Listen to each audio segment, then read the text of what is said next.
All right, guys, we're going to call the meeting to order at 6:03. Let's do our Pledge of Allegiance.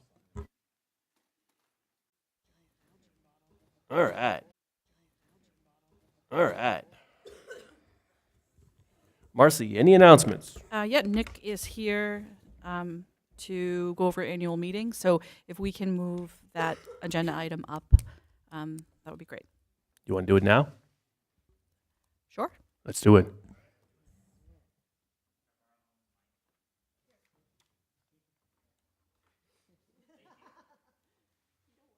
All right. Hello. We got it. So this year, same usual routine. I'm just hoping that we can get or make sure that we have voting ballots just in case we need them. But always prepare for that. But we'll do the same routine. I'll have a script with everybody's names, presentation, everything like moves that. and seconds we're going to go over Yep. tonight.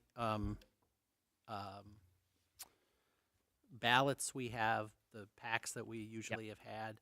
The one question I had was, I can't recall last year, did we do armbands or cards or both? I think we did both. Okay, so we have Yep. both. So And if we can do both, because the colored cards are great for the majority vote. okay, um, so we have both of those now, and we have the ballots ready to go. Perfect. So. Awesome. But nothing out of the ordinary. So if you guys have any questions, please fire away. If not, then we should be good to go for next Friday. I'm set. I'm ready. So ready to go. Old hat for you. Yeah, it is. This is going to be going to the next This person. bag of tricks. If you win. I'm campaigning for a write-in. I don't know who yet, but. Copious notes. You guys have any questions for Nick? You're all set with moderators and I am. Yeah, I have assistant moderators all set up. The usual crew. So all of the veteran moderators are there. So we'll be good to go. I was talking to Connor about the amendment process because that's always tricky with the technology. So I think we're gonna figure out a different system. You know, when amendments do come up, just keeping everything flowing nice and smooth. And Do you mean efficient. like changing the PowerPoint slide on the fly, Exactly. that kind of stuff? So I'm not having everybody wait as I fumble through technology. We'll see how it goes. Maybe Peter can also use that too. So, but that's the only other thing. Cool. Nick, I didn't know you weren't going to run. Yep. I finished out my 3-year term, and I'm just gonna try some different things. Well, you did a great job. Thank you. Thank you very much. Thank you all for your support. Thank you, All Nick. for me. All right. Moving on to, you didn't have any announcements. Minutes. We have two sets of minutes to approve.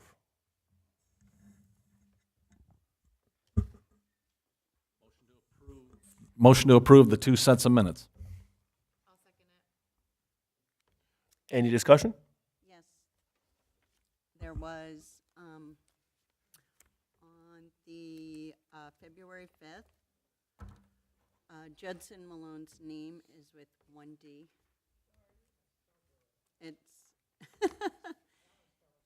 It's on number 4, let me see, so, public comment. Yep.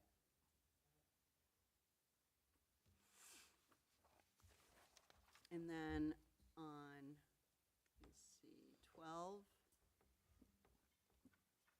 it said she will check into it. I just wanted to make sure that it said Melanie gave Marcy the pamphlet and Marcy will check into it.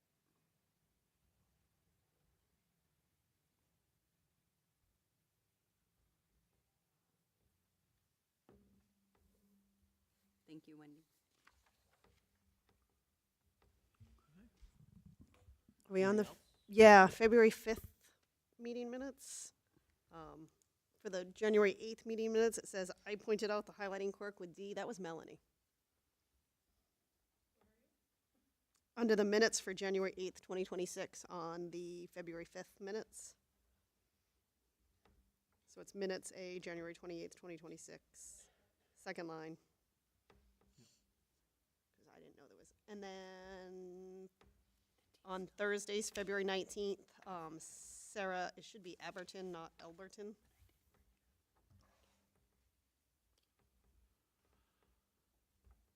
I'd like to amend my motion to approve the minutes, subject to the revisions we just discussed. I'll second that. All those in favor? Aye. Any opposed? Ayes have it, and moving on. No special presentation today. Public comment. Anyone here for public comment? All right. Moving right on to the SAU administrator reports. Marcy, anything to add to your report? Sorry, I'm just going to go back to Beth for a second. I think she was going to give an overview of that data dashboard real quick. Sure. Start. Thanks.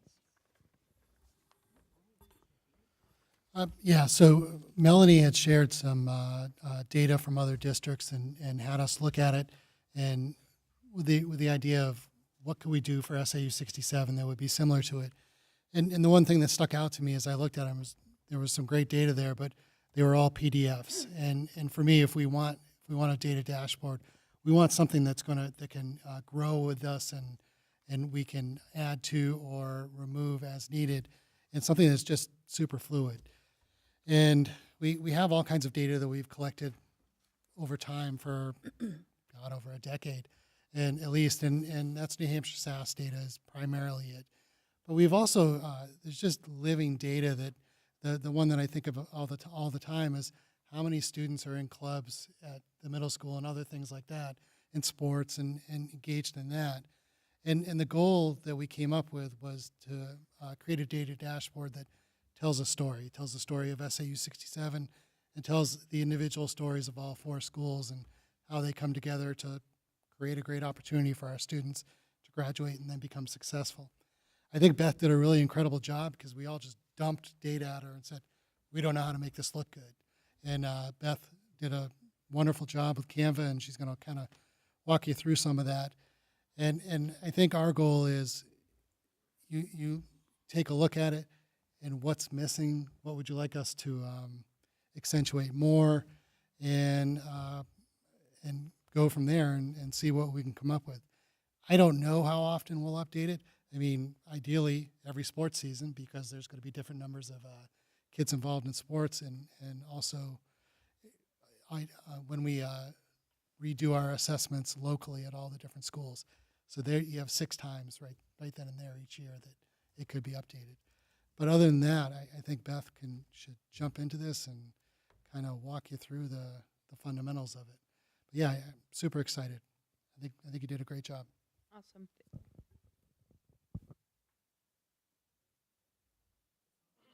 No, Looks like it is. Looks like it's on. I know. Oh, there we go. Just bring it closer. So I shared it via email with you yesterday. There have been changes since then, but at some point I needed to hit send on that email to give you some time. So my hope is that over the next couple weeks you can spend some time on it and please poke holes, right? Like please ask questions, clarify. What does this mean? Like we were sharing with the new educator mentors today and found some things that I thought, like whatever. So, and then we found some other information. They suggested like, oh, how about languages, sharing that information that we hadn't thought of. So please share your feedback with me. And I shared the same with the Dunbarton board last night. And then I would like to continue to expand the pockets of people that we get to see it. So it's not just school-minded people or, find community members and things to continue to refine that platform. Navigation, hopefully it's pretty intuitive. That was the goal. On the landing page, you can either click directly on the big block of each school logo or on the district data. Then there's a navigation bar at the top and the bottom of every page. So the vision is that you can kind of scroll through it pretty seamlessly. Each school is intentionally set up with pretty much the same information, but obviously there's some things like the elementary school doesn't have SAT scores, right? So there's things that are obviously applicable to that age and that group.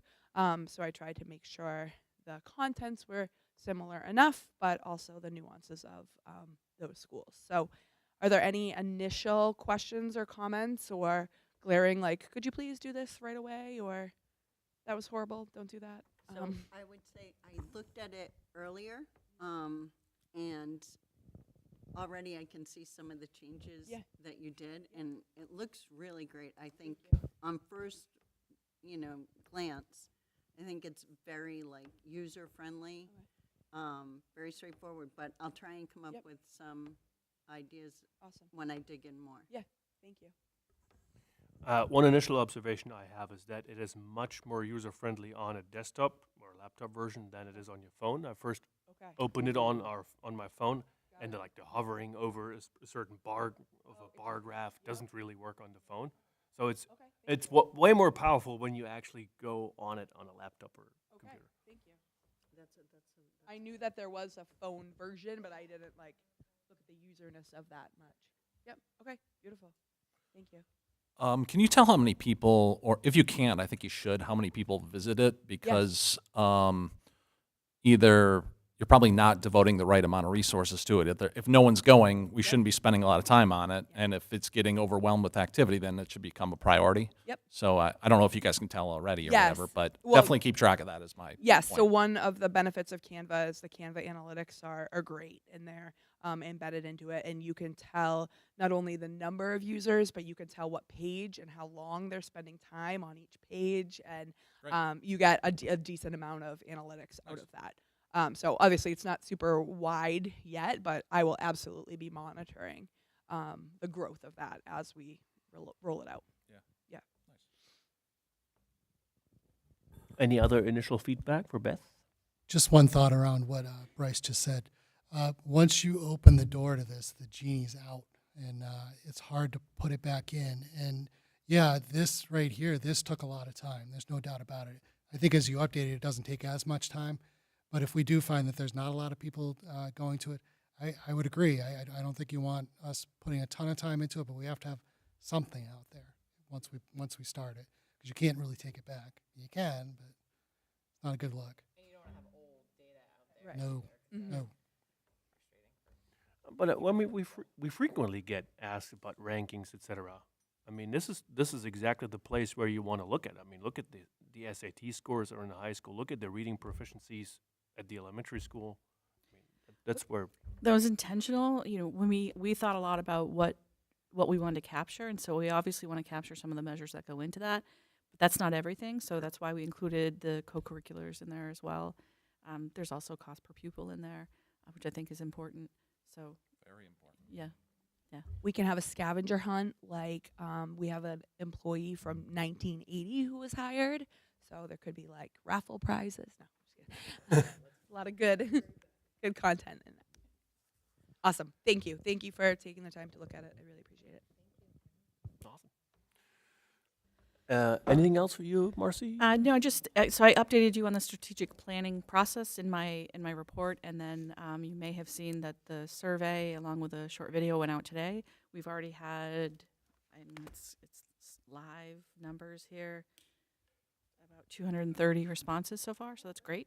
It's a really good response in terms of what we get for surveys. So I'm excited to. It hasn't gone out to. It's gone out to families. And our staff, though I see some students must have gotten a hold, well, they get those messages too, so they've taken the liberty to do that, which is great. It will go out separately with a separate message to students, and then I'm working with the towns to figure out how we can get out to the broader community. Any questions for Marcy? I have one question about this, and perhaps should be directed to Owen or Beth, but with this whole dashboard, the co-curriculars and sports and stuff like that, do we have any way of seeing if there's how many kids are doing, are kind of being counted more than once because they play more than one sport? Those are unique, correct? They're unique.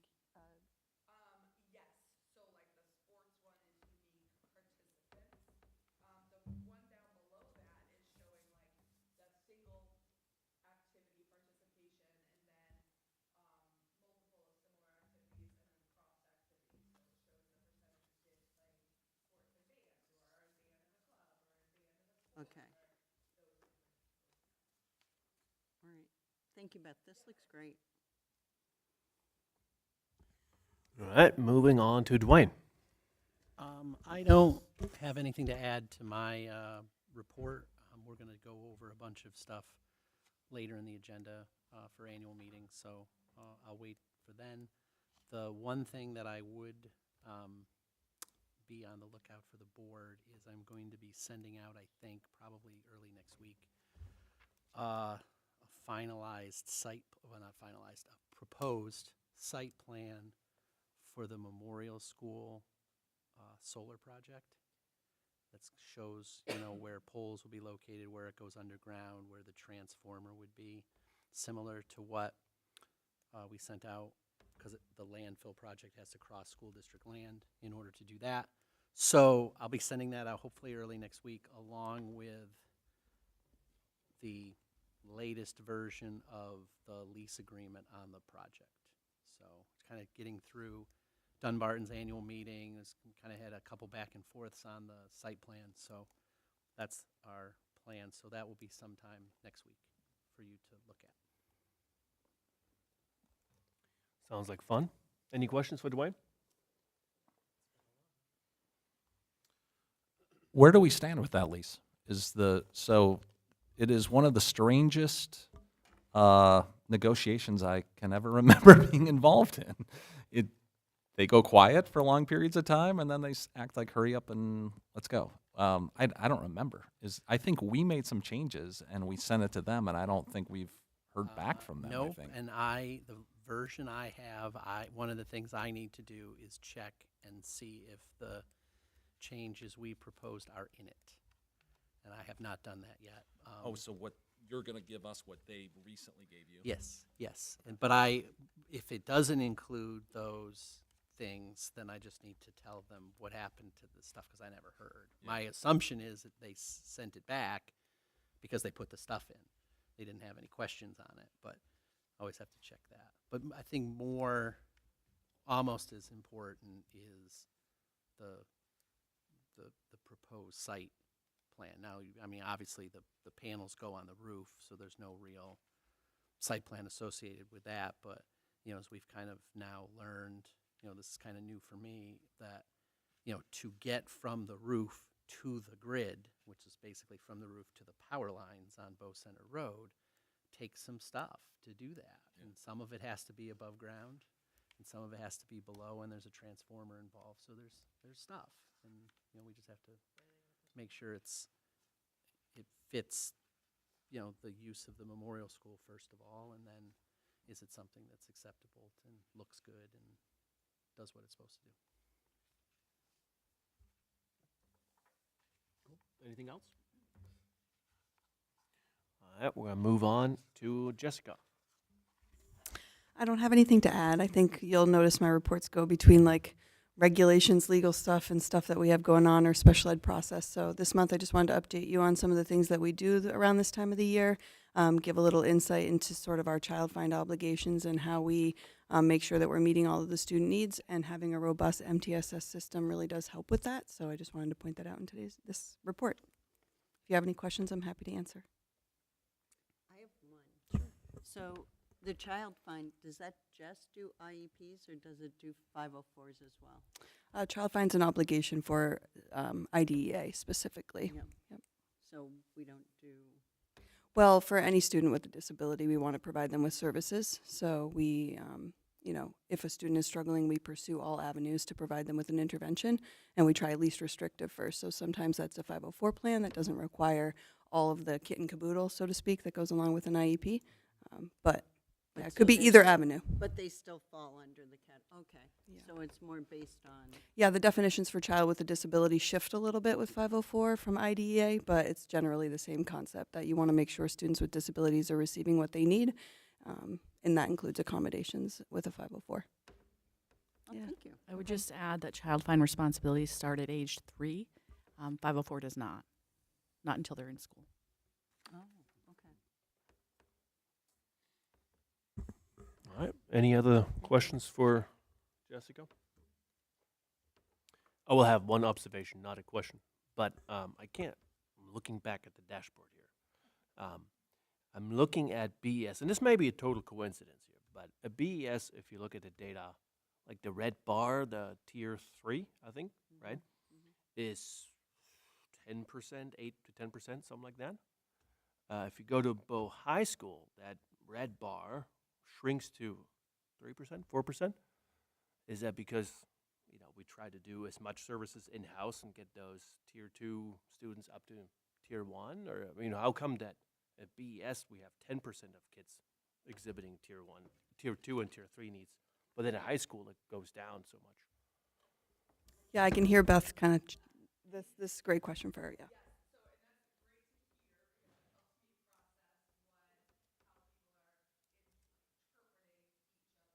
Each of the charts. So that chart that you're looking at is a summary, an MTSS summary of the universal screeners for those subject areas that have been completed. So Matt and I had this conversation because at the high school, there is not a standardized universal academic screener that every grade level takes. So that one at the high school is only representative of the STAR tests for reading and math at the high school, which is taken in grades 9 and 10, I believe. So the sample of students who are captured under that is very small, if that makes sense. Finding a way to explain that to a general population of people is my job. I just see differently sized red bars, and I wonder what they mean.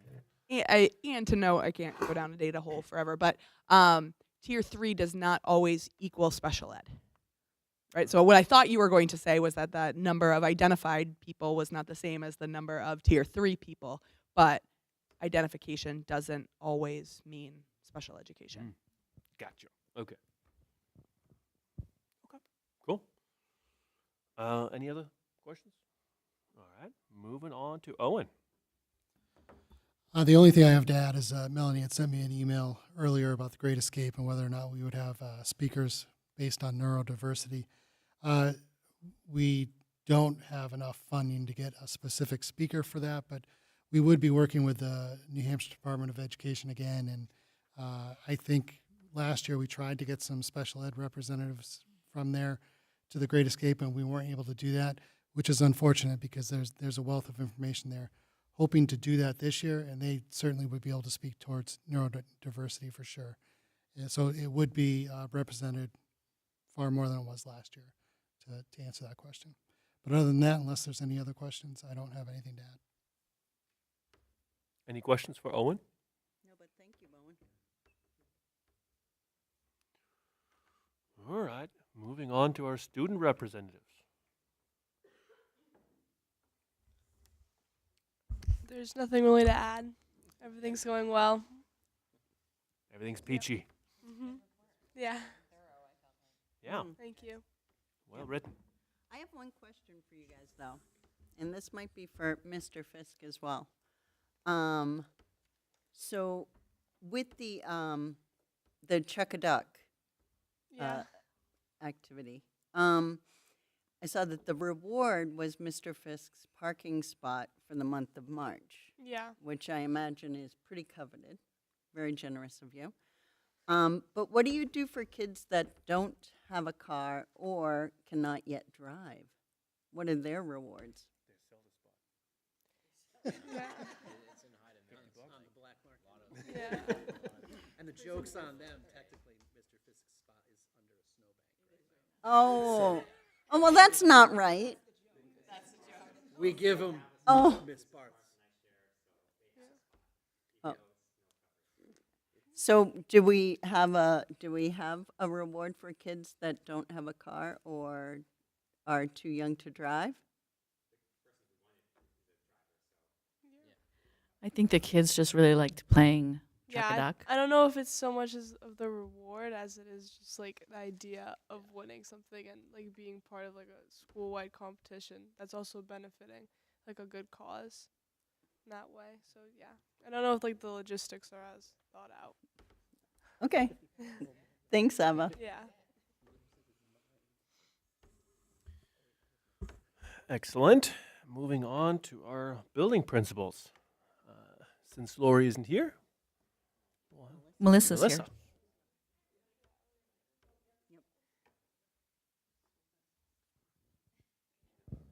I've been told I'm supposed to sing.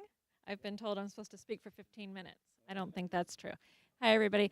I'll just tell you our kindergarten registrations continue to trickle in. We're up to 69 this morning, but we're going to have a mass flyer, dispersed mass amounts of flyers, including at the annual meeting.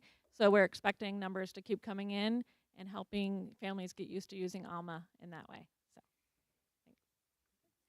I have one piece of feedback for the kindergarten registration.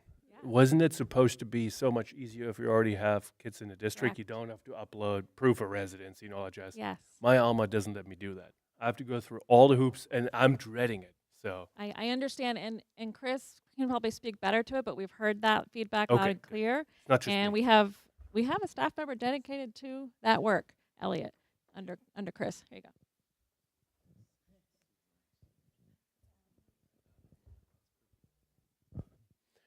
Yeah, so whatever it is, you got to add that number. You got to add 1 to that number because we haven't registered. 70, that's right. There's always an Australia coming.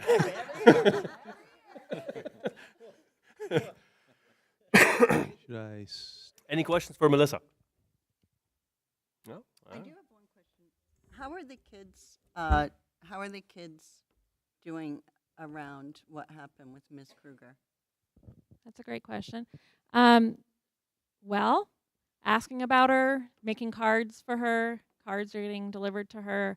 That day, we just had a very robust and caring response. I don't know if you want to know more about what we did to take care of kids that day, specifically kids that were out of the building and near the parking lot. I can go into detail, or I can tell you that they trust the adults trust the message of the adults. That is, she is well. She is got a doctor just like you have a doctor. She's resting. She's thinking about us. She wants us to keep reading. Write those cards. So yeah, kids are handling it because they trust the adults that responded. And that's great. That's great. The cards being sent to her, I Yeah. just like, I She's thought that getting- must have just filled her heart so much. Oh yeah, I was one of the deliverers of the first batch, and she sat and read each one in the hospital when she was in rehab. But yeah, thanks for asking about her. Yeah. Anything else? If not, we're going to move on to Adam. Sounds good. I only have a couple of updates. I won't cover anything from February. Just know that it was a lot of fun. That Spirit Week is always a ball, and it was again this year. But new stuff that's just coming up that you should maybe just keep on your calendar potentially. I'll start with the big event that we share with the high school, and I'm sure Matt will touch on it as well. But on March 18th, so a couple of weeks out, we have the annual Music in Our Schools Month concert. It's also combined with a big art show. It is a great night. If you haven't come, I'd really strongly recommend it. There will be artwork displayed from, I'm not sure if it gets into the elementary school as well. Maybe, Melissa, you know, yes, 4th grade, so 4th grade, but all artwork from 5 through 8. Then I know the high school will have some stuff. And it's a neat night. So March 18th, just to kind of put that as a placeholder on your calendar if you're able to make it. And the other thing I would highlight is we have some unbelievable students in peer outreach, and it has just grown and grown. And they are hoping to go to the Winnie Dip tomorrow. The 2-hour delay is going to put a little kink in that, little fly in the ointment, but it doesn't undermine what they did. They are unbelievable. The kids raised close, when I wrote the board report, I think I was maybe reported 3,000, something like that. They are up to $11,000 raised. $11,000. It's just unbelievable. So they absolutely hit it out of the park.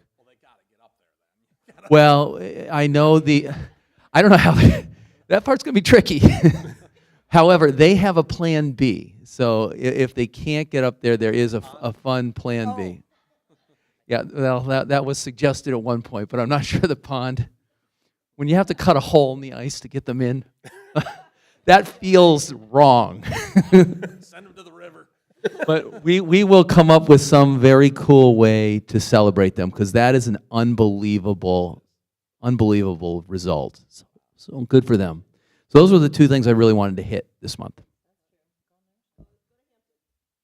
That's true. That's true. Part of me wonders if There is a plan B, though. I know that Carrie Harris is working on. She's got a little. is there a possibility that it's going to be postponed? There were. I mean, I think most of the state's going to be out. Or just delayed. Yeah, or just delayed. I mean, nobody's going to be there. We bump into some challenges if there is a delay because we've got to make sure. There's so many kids this year, we have to take a bus. So it would make for some alternative transport. What's that? No, on the dip itself. What I mean is, for us logistically, even if we're able to pull it off on the way up with the bus, we have to make sure we get the bus and the dippers back. The dippers back by elementary dismissal, which is, it does get a little tricky if you're not getting to school till 10:30 is the start time for the middle school. So the earliest the bus could leave is 10:45. We'd have to get up there, dip, get back. I don't know how else to refer to Dwayne. Have them walk over to Fun Spot and wait till the bus comes back. Yeah. Yeah.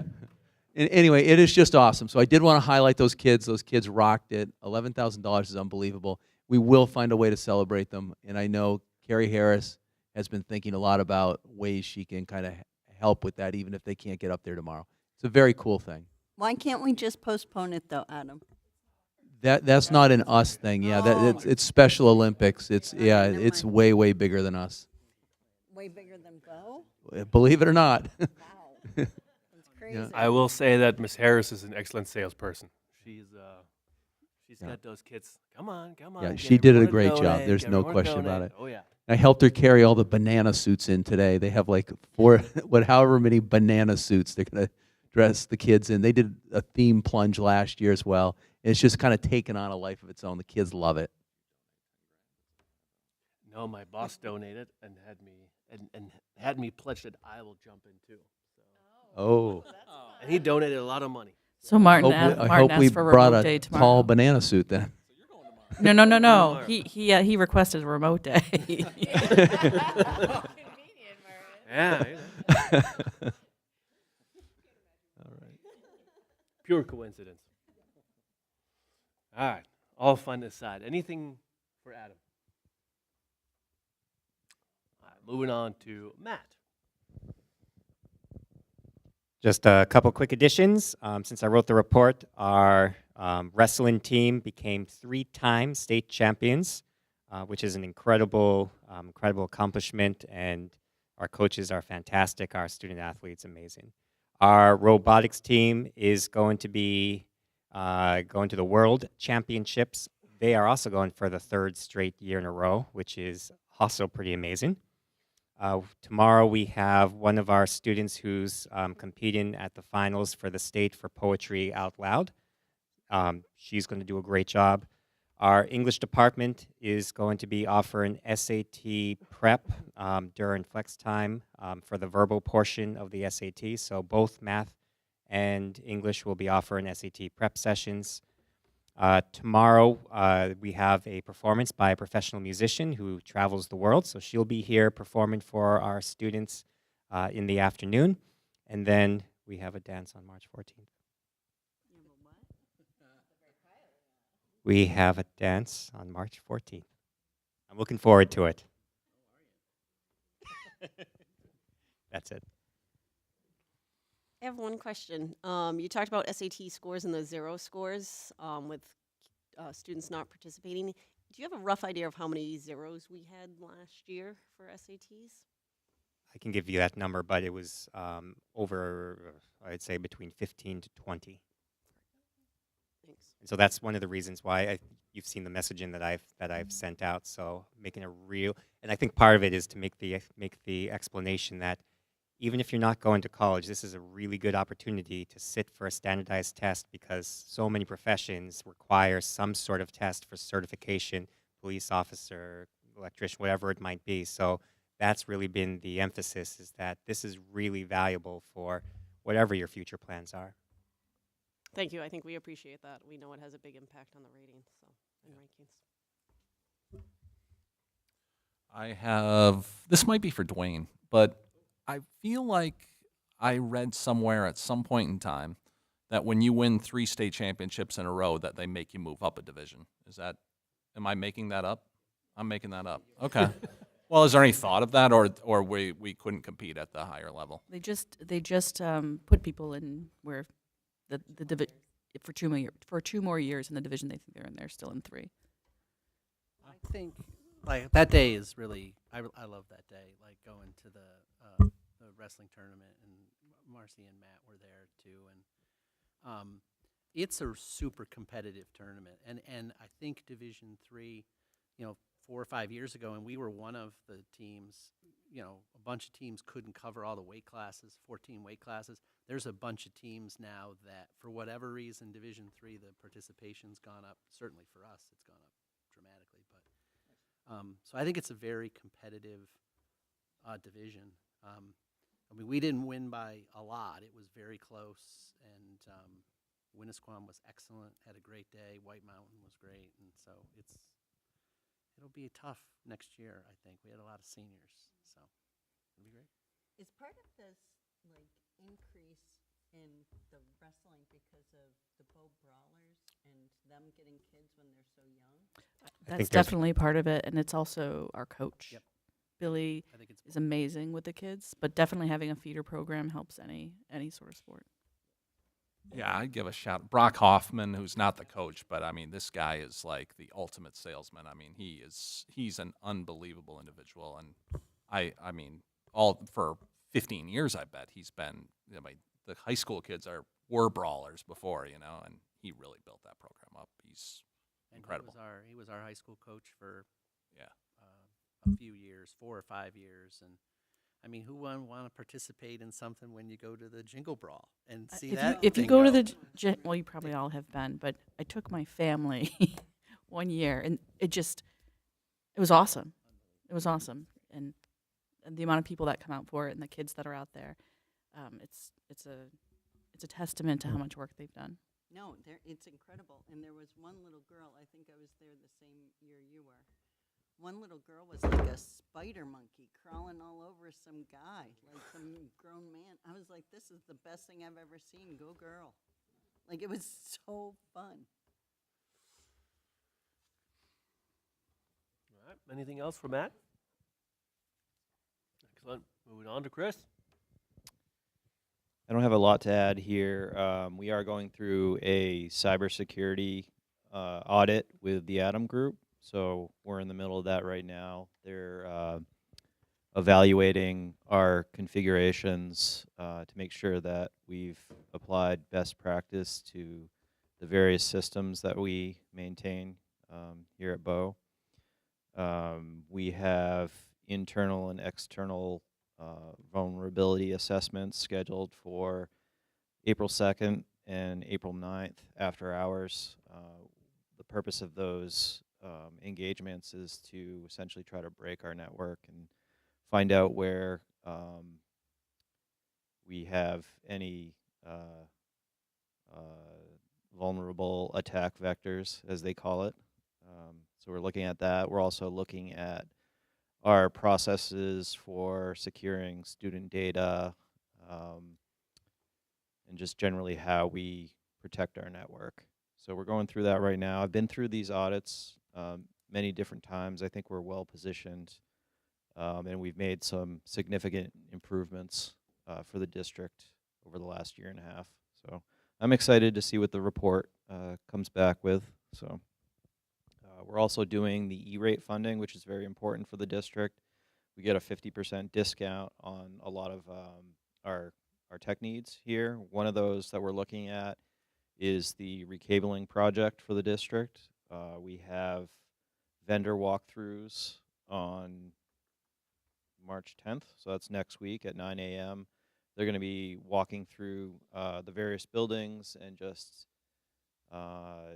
mapping out where we need all of our network drops, and just having that conversation with the vendors just to pin down the specifics. And based off of that evaluation, that engagement, we're going to get competitive bids from those vendors, and then we'll decide from there. who we choose, as long as the warrant article is approved. Other than that, we purchased Chromebooks a little earlier this year just to avoid a inflation on the Chromebooks. They were scheduled to go up 20%, so we just made the decision to purchase those devices earlier, just so that we weren't, taking a huge bite out of our budget in an unexpected way. That's all I have. Any questions for Chris? I got nothing either. Moving on to Mike's report. Anything we want to relay to Mike? All right, moving. We're moving. All right. Beth, anything to add?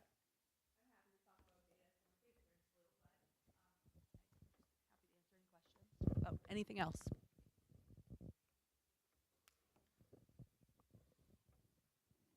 Anything? It all looks good.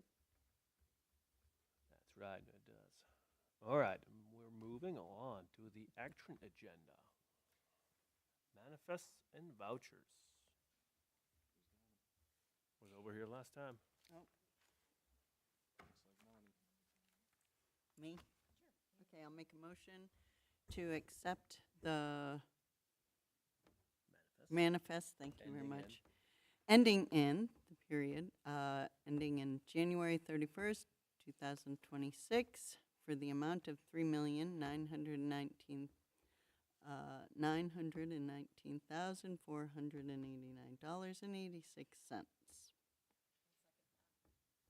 All those in favor? What? Any discussion? No? All right, all those in favor? Aye. Let's have it. No personnel actions, right? All right. Overnight trip request, robotics.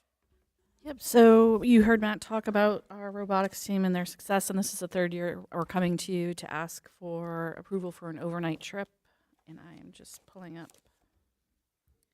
So they are headed to St. Louis, and the trip is from April 20th to the 25th. They have three chaperones so far, and then it looks like they're still trying to determine how they're going to travel there. So, I'm sorry? They're going to drive. Ooh. Okay. Oh, I don't know.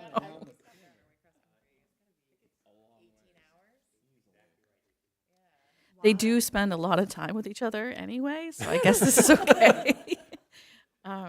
That's so we're looking for approval for that trip. We can't find a cheaper way to get there. Can I ask though? I mean, like just like the the danger kind of aspect of you're more likely to get hurt in a car accident than on a plane or whatever like that. It's Like their risk though, right? I know, our but risk. like why? Like how? Is it really cost prohibitive to fly? Or So we pay. Oh, I'm sorry.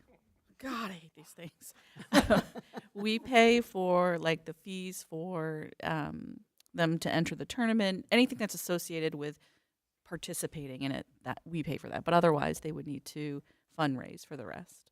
And we designate one of the chaperones or advisors as the point person for the district. Sometimes it's the actual club advisor, sometimes it's a parent or chaperone or whatever.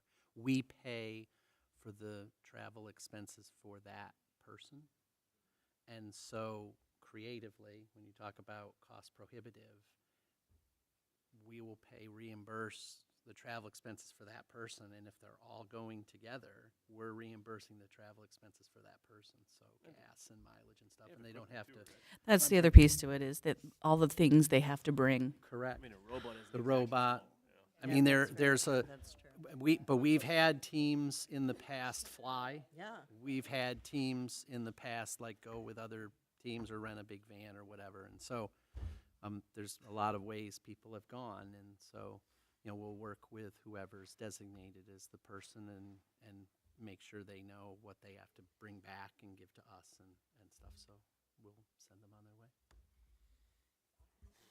Well, Who are we to say no to that Yeah. commitment? I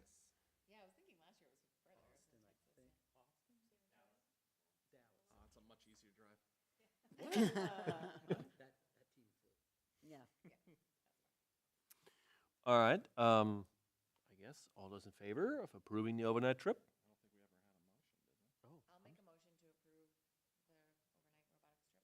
And I'll second it. Oh, no, Bryce, you got it. It was I have a discussion point. Okay. Similar to my wrestling question. At some point, if we've been to the World Championships 3 years in a row now, shouldn't we start to think about budgeting this with the expectation we're going to go each year? Instead of doing this like we're doing it now. Budget for the trip? Yeah. Well, we don't. Assume we're going to get to this championship. We Give these kids a break, man. I mean, this is a pretty big deal to me. It's a huge deal. I just trying to balance that with what we do for other. Yeah, I mean, we co-curriculars. budget for the fees. We do anticipate that we're going to have, and collectively in that, we've had teams go to, for example, the DI Globals. We have that happen, not every year, but frequently. So we have money for robotics, DI, to handle the fees and things like that. Like Mike will budget in for kids that, the entry fees for kids when they get to New England's and things. So we do those kind of fee things, but we haven't ever budgeted money to pay for all of the expenses. We could certainly, talk about that in the future. I think at a certain point, though, like if you compare this with what we do for sports. This is very similar to, Yeah. so like, for example, if a student qualifies for New England's, for example, we'll pay the entry fees. Who's going down as the point person? A lot of times they're going to go down and come back the same day. They won't necessarily stay over. Sometimes the wrestlers do because it's a multi-day tournament. But we'll do a similar thing in terms of fees and lodging and things like that for the person who the district's put in charge of doing So if we have a team that goes into something and they have to travel, a sports team. yeah, one of our sports teams, say they have to travel, don't we pay for We it? don't have I don't any think travel we have that a expensive. sports team. Besides the, Mhm. Right. they, pay for it. they foot it. Yep. Okay. And there's no real, I'm trying to think if there's a real New England team tournament. It's more like individual stuff. No, but I was just thinking, like, with all the money that Bo puts into our sports, and I'm not saying that's not a valid thing, but like, look at like bleachers and lights and I understand what you're saying. Those aren't just for sports, though. They're largely used for that, but they can be used for anything. It's for the community. I see it as equitable co-curricular, right? If we weren't paying the same thing as we are for athletics, then that would be a problem, but we are. okay. No, but I think that, yeah, it's just wanted to know. Oh.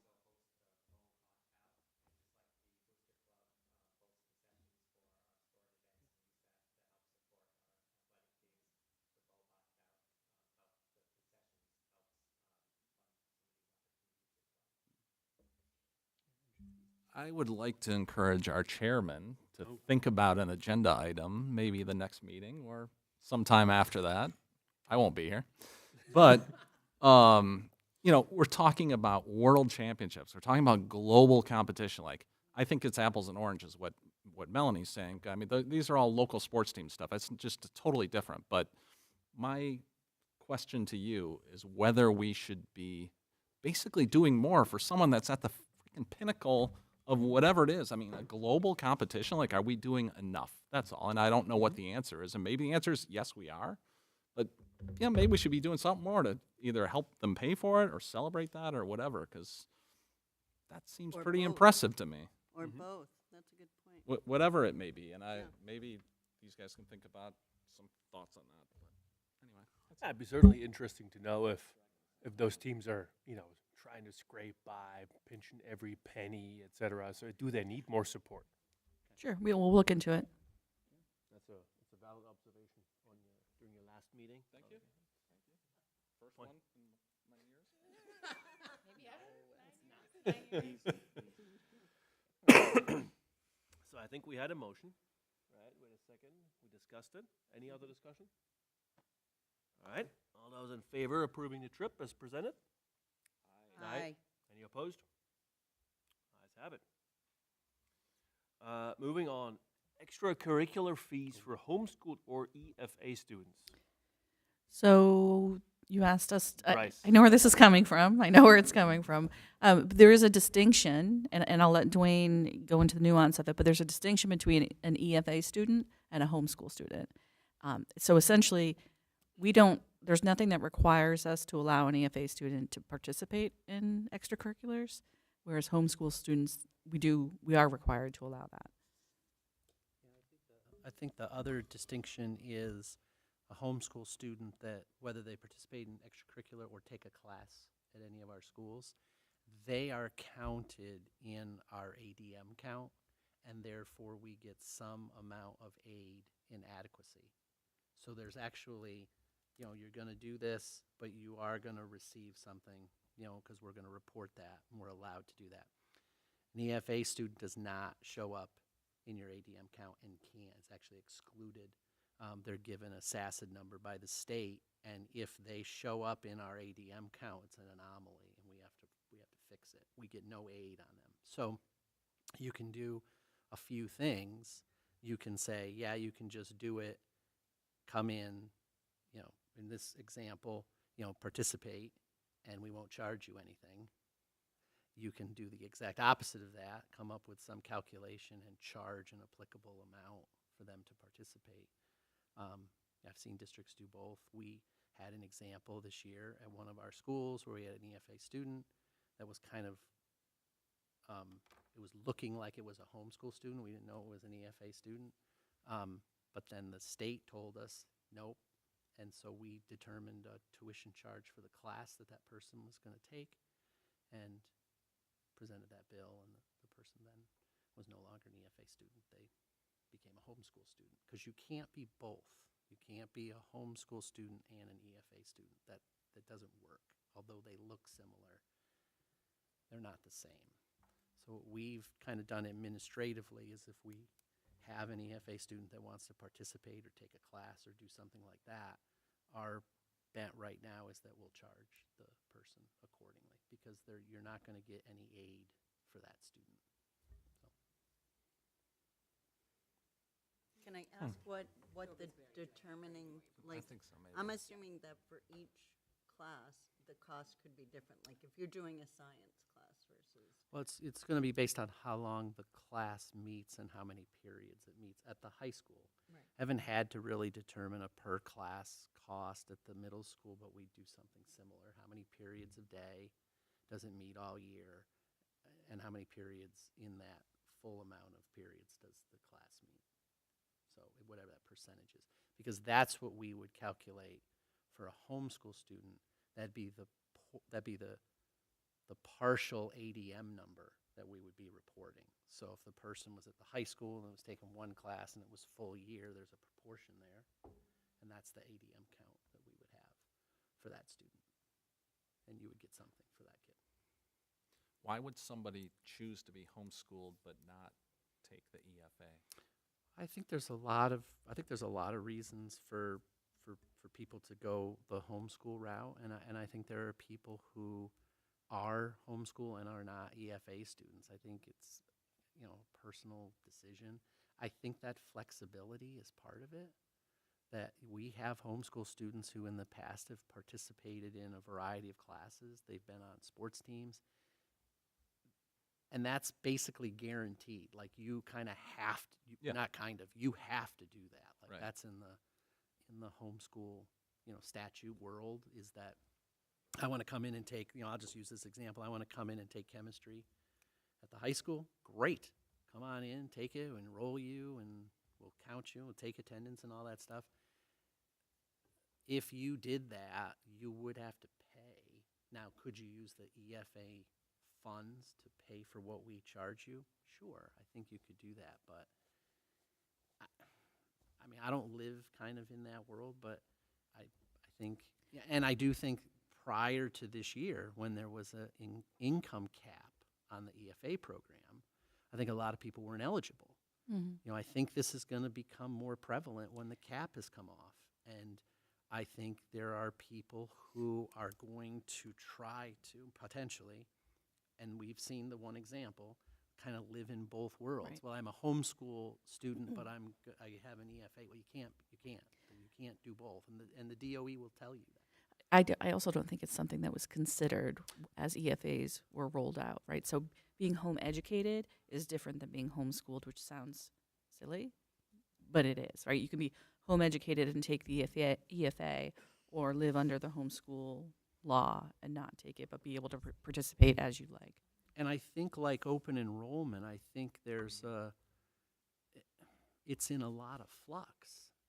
You know, the EFA program has this grand expansion that's happening, but there is a cap on it right now, the number.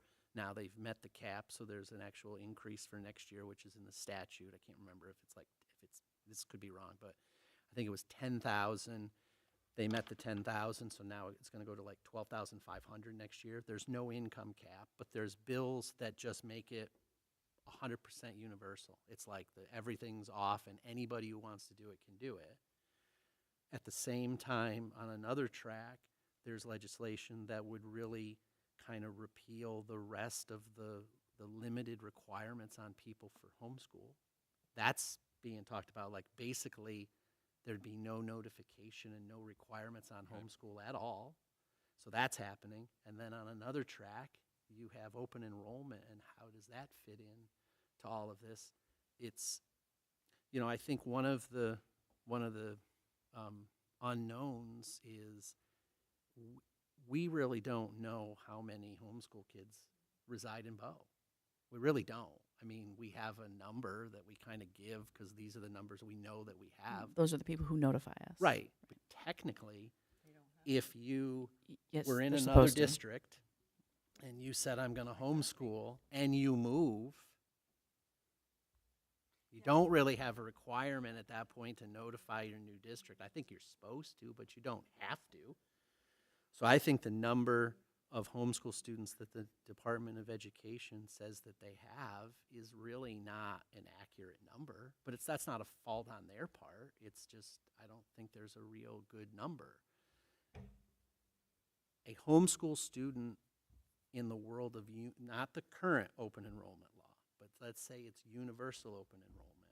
A current homeschool student in Bow who's never been in school could theoretically go to another school, be admitted, and a bill shows up here for you to pay and the citizens of Bow to pay who's never been in school and we don't even know is around.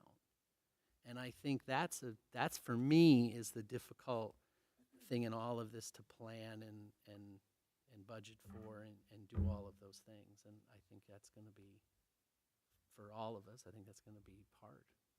Could that also apply to a student who is homeschooled, say open enrollment, right? And they want to stay homeschooled, but they want to take a foreign language class at, you know, that world charter, you know, that Good what's it example. called? That is World- a fantastic example. I Yeah. don't have an answer. And national, okay. Don't know. I don't know how that would work. You know, I know, but It's- this is the thing, right? And it's like- public schools, so it's all. So it's only public schools, but like, say if it's a school that has like, you know, Chinese. exactly, or something like German. that. Yep. So right now, so we don't know. I don't know the answer to that. Nope.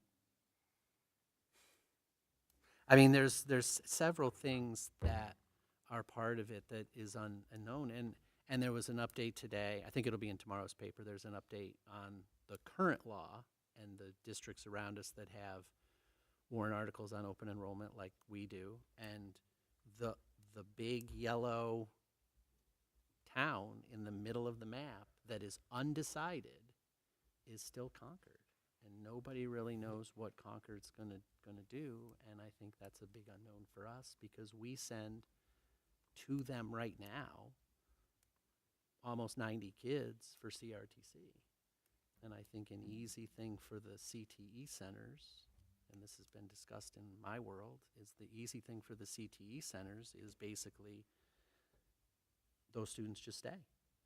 They just stay for the whole day. because you don't have to worry about transportation. You don't have to worry about getting back to your school. You don't have to worry about, scheduling and things. You just stay at Concord. So that becomes a full-time student that's from here, that goes there, takes CRTC, but just stays for the rest of the day, and that becomes an open enrollment tuition invoice to the sending communities. I mean, there's a lot of things that I think haven't been,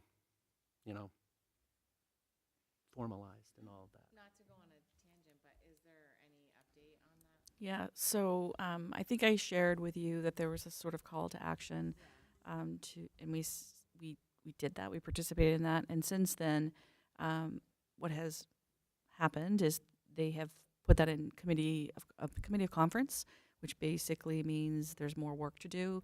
That while the idea of open enrollment may be supported in some way, this isn't ready the way that it looks.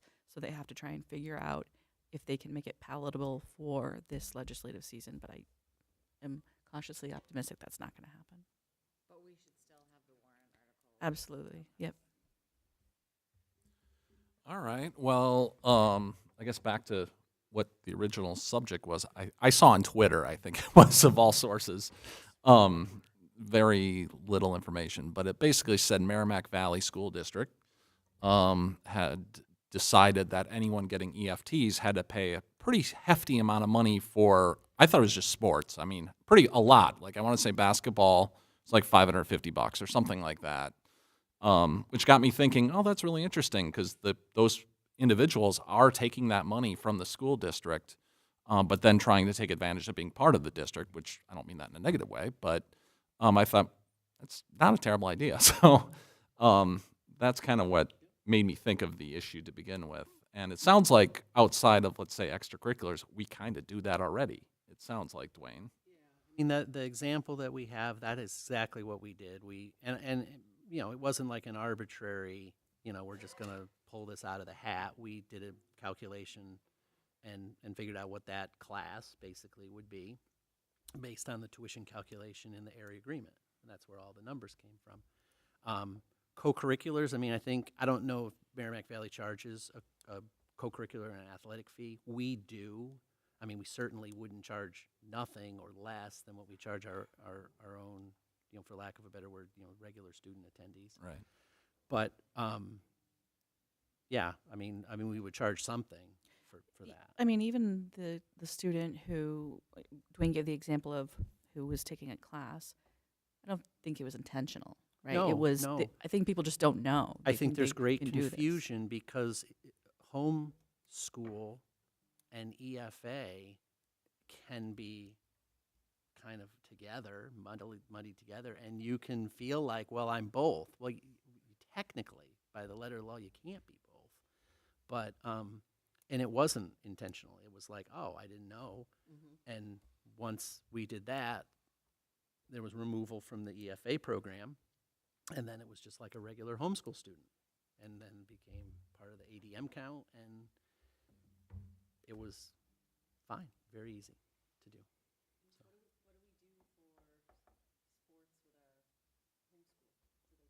Correct. Yeah. Pay the fee. I mean, and coaches or anybody on the team, they, some of them don't know the, students, whatever, and we have people every year who are, homeschool and there's a separate kind of avenue that if you go to a private school and either they don't have an athletic program at all or they don't have that sport, you can participate in your resident district. And we've had people do that, and we just handle them the same way. We just charge them the regular fee, and they participate. And yeah, there's a lot of pathways now, and some of them intersect, and some of them can intersect, and it can be confusing. And it can be, until we deal with it for the first time, it's confusing for us. It's like, okay, what? And we talked with the DOE about that one situation and kind of worked through it with them and got the options, and they were very helpful. So, yeah. Well, it seems like a complicated and confusing area of the education system, and it feels like something that perhaps when the board is reconstituted in a month, whether that new board wants to pursue it or not. Feel free. I do have one question, though. If a student that's homeschooled comes in and wants to play a sport that cuts kids, that not every kid gets on that team, did they have just an equal chance to everybody else? Okay.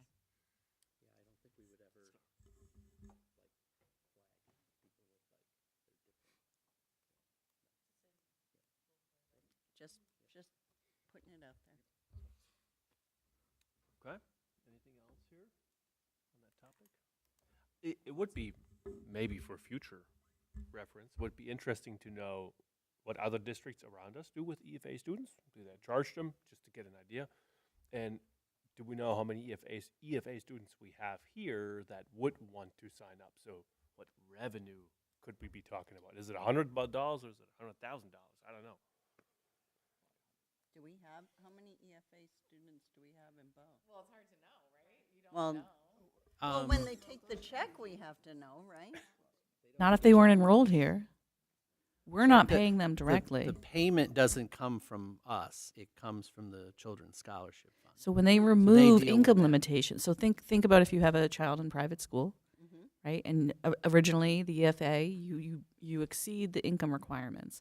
Well, when they take those away, you have parents who are already have their child in private school and now can take advantage of the EFA. They've never been enrolled here. But we could contact them and say, are there, how many people are taking the EFA that live in the Bow? No, we can't. No. Right. We couldn't just ask for numbers. I think the one thing that does give you a count is on our revenue sheet, that's part of the budget packet. There's what's called an EFA phase out grant. So if you have a student that was enrolled in public school, leaves and gets an EFA, there is a phase out grant equal to 50 in year one. You get 50% of the adequacy that you would have got if the student stayed, and then in the second year you get 25%, and then you get nothing. And that was kind of one of those legislative negotiations to make it more palatable, because more people were then going to be in the program. Right. Okay. So our phase out grant last year, I think, was like $6,000. That's like one kid. And then this year it's 3, and next year I anticipate it'll probably be 0 unless the vast majority of the students, and there's a pretty real well done report that the DOE did on kind of the demographics of the EFA program, and the vast majority of the students that take advantage of that program were not in public school. They were either already homeschooled or already in private school. So, and there was not a lot of students that removed themselves from public school, and we certainly didn't see that very much. But that doesn't mean that there aren't Bow residents who never were enrolled in Bow schools who aren't taking advantage of that. There's definitely. Definitely. Oh, 100%. I just thought that would be a great way for us to know by just contacting the state and saying, just give us a number of how many And kids. and are I don't taking know that. if that is a report, but I can ask the DOE, our contacts at the DOE, if there's like, because every EFA student gets a SACID number, just like a public school student has a SACID number. So they all have a SACID number, and I don't know if those SACID numbers are attached to where you live. I don't know that. So that's something we could ask and see if, but there's a really nice report too that has the vendor list of where the EFA money goes. And there are a lot of private schools on that list. Oh, yeah, yeah. Now, the number one vendor is Amazon, which, whatever, we can talk about that, whatever. But That's school supplies, technology, things like that. Oh, yeah. But there is a lot of private schools on the EFA list. Why would you ask for that list? Like, why are you making, what's the point of making the effort? Well, I mean, I think it's a good question. It's not something I've thought of. It's been more of, for me, it's been more, have we had a bunch of students disenroll and take advantage of this program and then go do something else? And the answer is no, we haven't had that.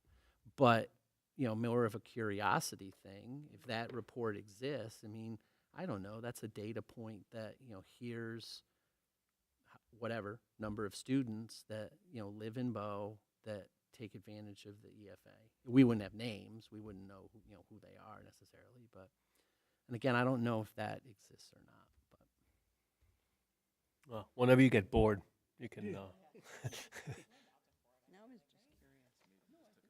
Well, I think that I am committed to letting our administrators go by 7:30, which means we have 15 minutes to go through our warrant articles.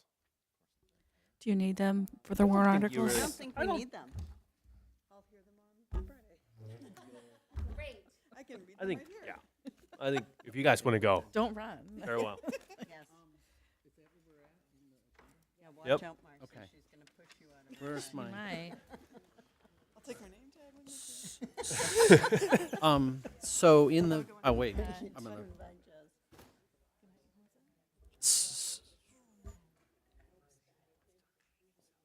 We're not taking it personally that you guys are running out or anything. Nothing at all like that. No. No, but I'm just curious. Are we presenting one? I mean, yeah, I can do one. Yeah. We can both do one. Yeah. Yeah. Yeah, like the softball. Yeah. Yep. Yeah, floor scrubbers. We could do floor scrubbers.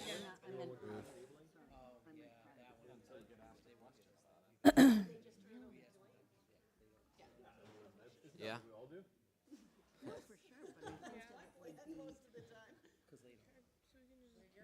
Yeah. Well, probably now, so we can like have it beforehand for the. So in so in the so in the yeah. Last meeting is. So in the past, tonight we just need to determine who is going to move, second, present. But usually the person who moves it is the person who presents it. So moves and seconds. Oh, all right. You well, can that, take the heat. That makes sense. You have to leave one for Ava and one for Matthew. And oh god. And we sent out, and it was a template. It's not certainly not finished. And then once people determine what article they're going to do, we always have, what does this mean? Could you take that out? Could you change that font? I don't want to do that. Whatever. And we'll certainly adjust everything kind of as we go. And that was that. And you have all of next week to kind of finalize what you want to do, and we'll finalize the slideshow. We do ask that by the end of day Thursday, we finalize that, because then we have to test it here in the auditorium, finalize it, do some work, get you copies of it, and do all of that. So that's kind of been our process in the past. So that would be helpful. Could I ask if you can share the PPT with us? It's easier for me to just go in there rather than just a PDF. I will Yes. share. So Here we Dwayne, go. Dwayne lives in PowerPoint land. We're a Google, Slides, right? yeah. So it's in Google Slides now. So I'll share that with you. Yeah. Oh, I that'd be can deal great. with either, but it would be better. And then in the past, the person who has been the school board representative to the this is not set in stone, but this is usually what you do. The school board rep to the budget committee does the budget article. The school board rep to the CIP committee in the past has done the CIP deposit article. So if that is what you do, Martin would do Article 2 and Bryce would do Article 7. So I know people were chomping at the bit to have those two, but they're off limits. And then for me, just kind of packaging things, the Dunbarton deposit to the capital reserve, the fees that are raised, and then the use of the unrestricted fees kind of go together. So I would just suggest that possibly somebody do 3 and 4. The 2 PA systems kind of live together, which is 10 and 11. and the two open enrollment articles kind of live together, which is 13 and 14. You can certainly break those up, but that would be I'll take good. 3 and 4 because I was on the committee that did the area agreement. 3 and So 4. it feels like Okay, that's probably, you're probably done with My thing. those 3. Do we want to give our student reps the PA systems? Yeah. I was thinking of if it's 2 PA systems. Yeah, we could do Open that. enrollment, 13. So that would be There's a dugout one in there too, isn't there? 10 and 11. Okay. So, I'm sorry, I was, You want to do 10 and 11? what was that? 10 and 11 will be our student reps. Together, or you want to? Oh, okay. Yeah. Ava will do Article 10. And I can All do right. 11. I'll do 5 and 6 because I feel like I've done them a lot of years now. 5 and 6. I know, I usually do 3 and 4, but I'm happy to. 4, 5, 6, 7. Mr. Ford, when you So we share need the 8 and 9, right?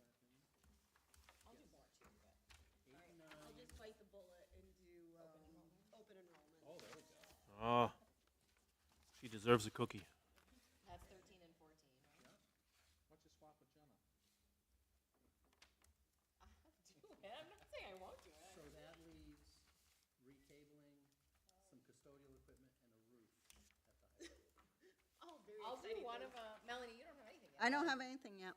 What do you want to do? How about 8 and 9? Sure. You do 8 and 9, Melanie. I'll do 12. I can do the. Oh no, wait. Bryce is doing 12. No. No. It's not. Oh no, he's not. What is Oh, 12? 12 is the 12 roof.'s the high school. Oh, the high school. I can do that. All right. Martin, you got 1. Oh, you can Oh, do the I'm roof then. so You wanna do the sad. roof? Oh You're no. gonna do a lot of seconding. You I'm just are. gonna say that you have a lot of seconding. So, Bryce only has 1, right? no, he's No, got he's 3. got plenty. 3. I'm He rolling. has 3? No, Yep. he's gonna be 3, busy. 4, and 7. Oh, yeah. that's- So what we'll do is we'll update, we'll do a script, which we've done in the past, that'll show you, you know, who's moving, second, present. That's more for the moderator, but it's good to kind of keep track of, you know, where we're going through the meeting. We'll do that. We'll resend out the slides, and then, next week we'll go to work. Did you give Matthew and Yeah. Yep. the slides? Yeah, that's exactly what I was going to ask. Although, Make a special music request. Oh dear. Before the when people are gathering. Leonard Skinner. I recently heard. Yeah, you would think Leonard Skinner, but actually I'm going the opposite direction. Wait, Um, you're going your high school, what Oh was my that, God. what was that? The fight song, I Fight wish. song that we got to listen There's to. some things you don't for accomplish when you're on the school board, and that Yeah. was one I just could not get across the goal line. But But we did I was get to recently listen to it. traveling, and I was listening to the radio, and on came the song "Heal the World" by Michael Jackson.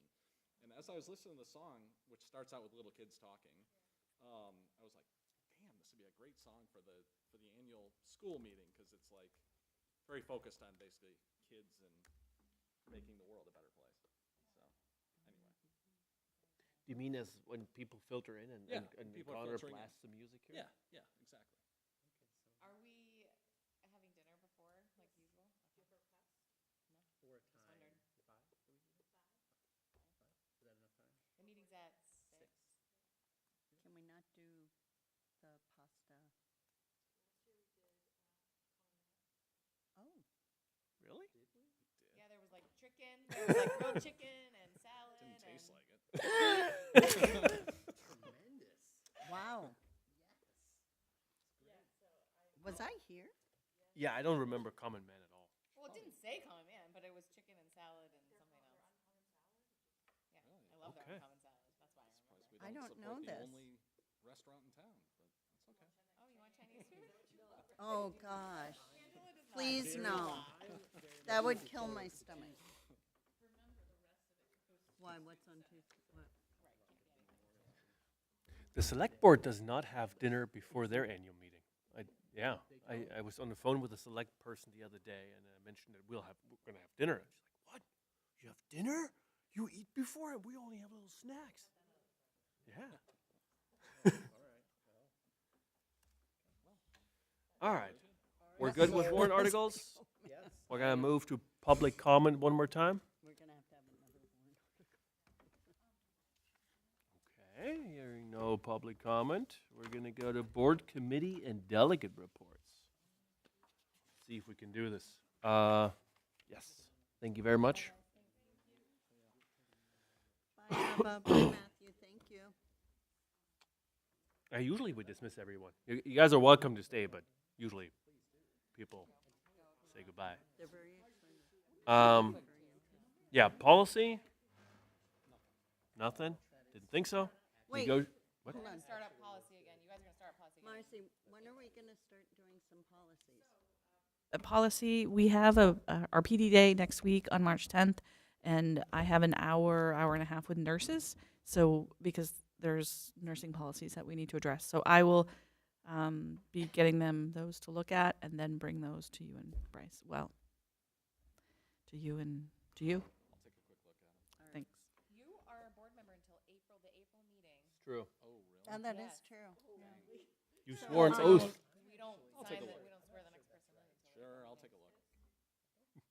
All right. Negotiations. Yes. No. Nothing? All right. Budget. We have a budget. Town CIP. Nothing new. Wellness. No, nothing. We're meeting again in April. Yep. Future Ready Schools. We have not met. Are we Transport. ever going to meet, or should we take this off the? I It's one of think those we statutory things, right? We It's not literally- statutory. No? It's very unique. They have that. No, but we.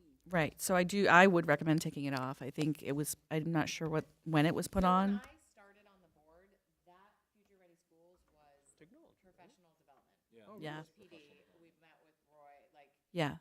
or I don't even remember, but it was professional development. Yeah. And that's far more common And to then have. when I think when Shannon came, Yep. she changed it to Future Ready Schools instead of PD. Yep.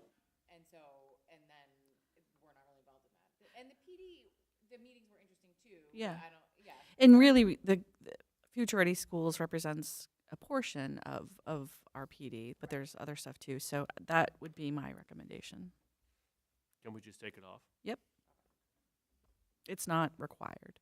Oh, okay. Transportation. We had a tough week this week, staffing wise. Right?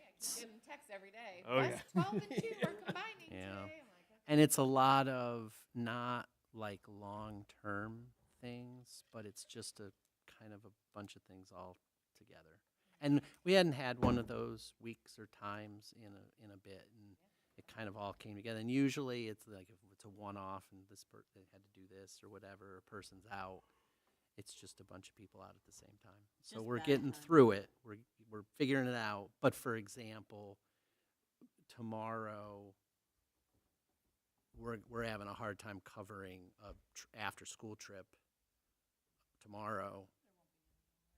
There probably isn't going to be a game, but we're having a hard time covering it. We were gonna MTA basketball.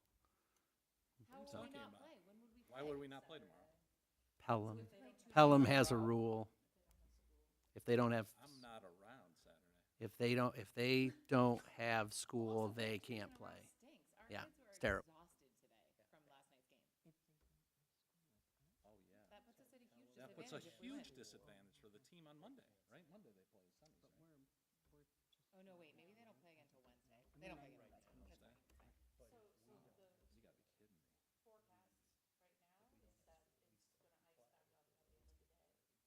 That's fine. You gotta be kidding me.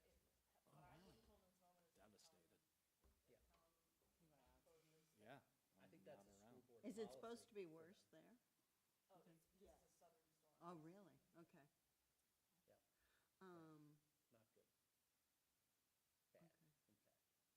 Okay. But we could definitely cover it on Saturday. Transportation. So We'd be okay.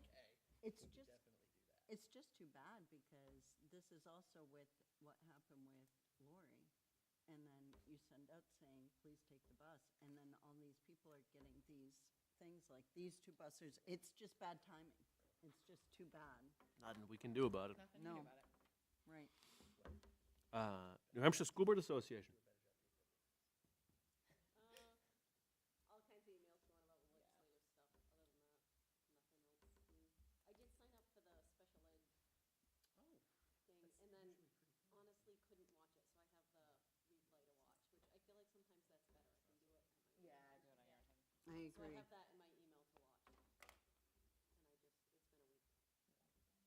You can play it at 1.5 times the speed. All right, athletic improvements and funding. I have nothing. I'd suggest getting rid of that one. That's an old holdover from Robert Loof, who hasn't been on the board for a number of years, but that was kind of Robert's thing. I took it over when Robert left, but I don't know if that's really worth keeping on there. Doesn't that fall under the category of the two things, booster and then CIP? It was like meeting with Mike more specifically about. Robert was very concerned about fundraising by different teams and everyone continuously getting bothered by people showing up at their door and asking them to donate to all this sort of stuff. And that's just kind of the origin of it. I think we can take it off. Booster Club.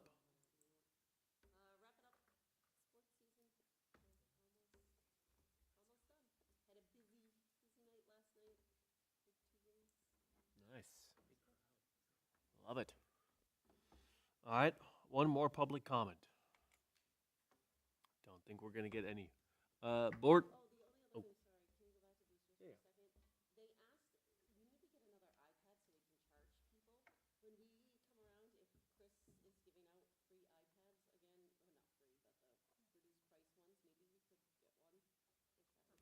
Yeah, because like when there's a hockey or a basketball game at the same time, we only have one iPad, so people can't. I don't think he has anymore, right? No, He no, sold no, off. but like next year, if he, Will he have any? I don't. Yeah, They I only think had him he's for all kindergartners. done. Yeah. Oh, they only had They only had him for kindergartners, and has moved away from. Now they're doing Chromebooks. Yep. No, we just have to get boosters can buy one.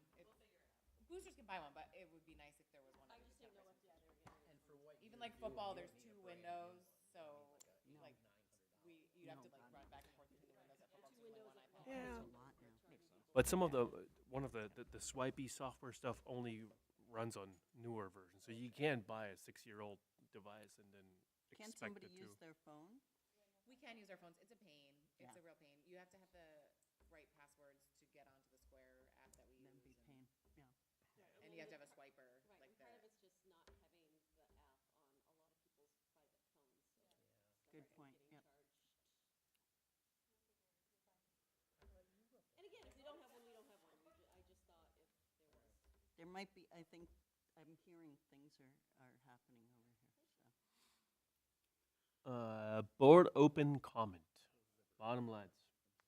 Does anyone have anything? I do. I do. I would like to say, Bryce, you and I have had a lot of interesting conversations and discussions. But I would like to say that you doing the work on this school board for 9 years is something to be really commended. And thank you very much. And I'm also really proud of you that you have grown so much that now you agree with me with so much.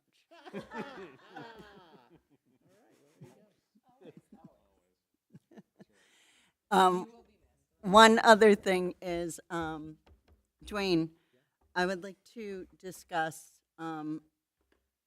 if we could set something up with somebody, do something, and I don't know what this is, but to review if there's any other way that we can do the traffic around BES and BMS, because I have had a couple people come to me. One person like works kind of in this area and was saying like there are some options, and I know that we would have to probably put this in the CIP or whatever, but I would like to. So we are actively working on this and have been since February 11th. It definitely, we're putting a lot of time into it. So there've already been some things that have happened. You saw us out there. No, I didn't. I saw you out there. I just waved. But Well, I don't normally stand out there at 7:15 in the morning, I know. freezing. I know. It was a You looked really like you were having fun. You were all no, like no, no, it wasn't. So we were there with Primex for them to kind of see what it looked like, and they have recommendations that they've already provided. We received something late this afternoon from Bo PD and we are working with them. And sometime this month, later in the month, after annual meetings, after town meeting, we will schedule a debrief and at that time review the recommendations from all parties. And then just one other thing, we will, or we're trying to find the right person to do it. We're going to have an outside company as well, traffic engineer, somebody come in and take a look at that site. I mean, and I think I've probably said it to you guys in different formats, but we have a building that was built in 1964. The other building was built in 1979, and virtually no one drove to school. And so they're not designed for the volume of traffic, and you certainly wouldn't design them in that manner today. But there are some recommendations that are really very low cost or no cost, but the actual flow of traffic is the part that we need to address and figure out what we can do different. So, if anything. Can we do anything like, say, putting a different loop in front of BMS? All of those things. It's premature for us to say anything right now, but everything is certainly up for discussion, and we will get together. It'll be police, fire, us, and all of the recommendations from all the other parties. Is this part of the safety committee? The safety committee has already met about that specific incident. This is outside of that. Okay. And in the debrief, will that be the debrief for us or the debrief for you guys? Or when do we start getting information? I debriefed you on what happened. Yep. And then once we have recommendations, we'll share with you what those recommendations are and how we arrived there. But we're not there yet. Like, this is a bigger project than I think you realize, or people, not you, but people in general realize. There are, I was just going to say that. We were up there the other morning, and I'm like, I wish I had a ticker. Yeah. And I actually think I might do that. There's good use of my time. Yeah, when it's warmer for sure. But there are 300. I really would There- hazard a guess, but it is. It's a ton. It's a ton, and it's really. That's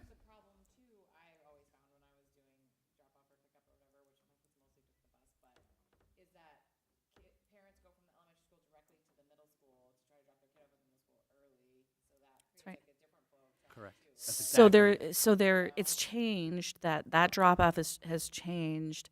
So now the middle school parents come in, right? You take that right if you're coming up Bow Center. You take their right, and they are dropping off where the buses used to drop off, right? So those parents pull up there, and then some kids take longer to get out. They've got their bag and their musical instruments or whatever, and people are just passing them. And then maybe we have other people who are trying to get to work, and they're passing them. And we have buses there. And buses coming through, and then you have the staff parking here, and that's where the crossover happens. But you're crossing over 2 lanes trying to come into Bow Elementary, and the lane leaving Bow Elementary. So it's we need to fix it. And I'm going to tell you, I have on more than one occasion seen a parent pull up next to the school at BMS, let their kid out, and flip through. Yep. And come back the way people are going in. I've seen people go through the parking. I've seen it's. We're working on it. Yep. Well, I'm glad to hear that. Thank you very much. I have a lot of.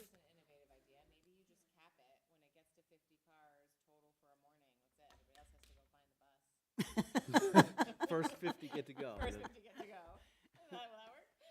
Or just like how you auction off parking spots. Right, You auction off Auction car off riders. the ability to drive your kids. If you don't win the auction, you guys are community building, and then we'll shuttle them from the community building. Put a sidewalk in from the community building, and that's the walk. It could be a fundraiser too. It could be like you have to pay this much to drive in. See, we could make some Because I think the real solution is less cars. Yeah, the challenge is the morning, right? The afternoon, there's challenges in the afternoon, but they're different. But in the afternoon, it's not as much that it's about congestion. In the morning, that is what it's about. And so middle school students have the ability to be dropped off to participate in a club or to wait supervised in the cafeteria because, parents, they're dropping their elementary student off and will do their middle school student at the same time. And that is great to be able to do, but at the same time, it creates congestion.